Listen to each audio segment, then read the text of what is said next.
को हम लोग साथ में खींचेंगे। इतनी भीड़ देख के तो लग नहीं रहा था कि हमें रथ को हाथ लगाने को भी मिलेगा। तो काफ़ी देर भीड़ में खड़े होने के बाद हमें रथ दिखा, हमने रथ के दर्शन किए। इतना भीड़ देखने के बाद मुझे अभी भी यकीन नहीं हो रहा था कि हम रथ को हाथ भी लगा पाएँगे, रस्सी खींच भी पाएँगे। यही एक ऐसा टाइम है दोस्तों जहाँ भगवान खुद चलकर भक्तों के बीच में आते हैं। माना जाता है कि रथ यात्रा में शामिल होकर रथ को खींचने मात्र से ही व्यक्ति के सारे पाप धुल जाते हैं। यह भी माना जाता है कि जो श्रद्धालु रथ की पवित्र रस्सी को खींचता है या छूता है, उसका मोक्ष का द्वार खुल जाता है।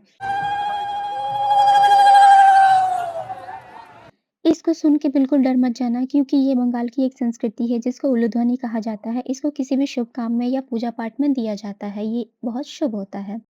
सो फाइनली हमें रस्सी छूने और रस्सी खींचने का भी सौभाग्य प्राप्त हुआ। हमने रथ यात्रा में जाके जगन्नाथ जी की रथ को खींचा। हमें बहुत ही खुशी हुआ।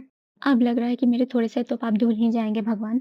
और बाहर निकले और कुछ खाया नहीं, ऐसा हो ही नहीं सकता। तो पहले खाया पेस्ट्रीज़, फिर आइसक्रीम। और ऐसा हो ही नहीं सकता कि मैं कुछ अकेले खाऊँ और ये बीच में ना घुसे। इनको खुद भी खाना होता है, तो यहाँ पहले मैं इनको खिला रही हूँ, उसके बाद मैंने खाया आइसक्रीम। पहली बार में ही आइसक्रीम इतनी ठंडी लगी कि मेरे तो एक्सप्रेशन ही चेंज हो गए, जिसको देख के उनकी हँसी निकल गई। फिर हमने खाया यहाँ कटलेट और यहाँ दुकान वाले भैया ने सासू माँ को भी पकड़ा दिया था नॉन-वेज वाला कटलेट। और फिर उसके बाद हम लोग आ गए यहाँ। सासू माँ जब तक पॉपकॉर्न ले रही थी, तब तक मैंने अपने पति को इशारा किया कि मुझे ये वाला कैंडी चाहिए, तो उन्होंने कहा कि अभी तुम बच्ची नहीं हो।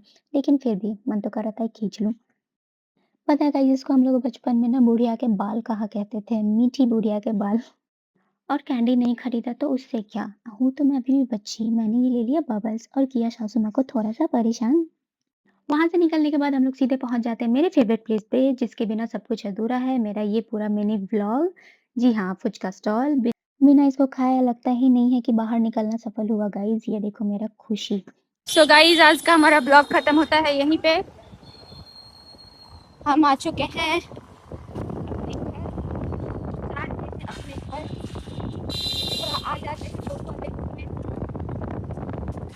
मैं अपने घर के पास आते आते मैं पूरे मार्केट ऐसे घूमती हूँ, ऐसे नहीं ऐसे घूमती हूँ, ठीक है। और जैसे ही अपने घर के पास रहती हूँ, अपने घर के गली के पास आती हूँ, तो मेरा लुक हो जाता है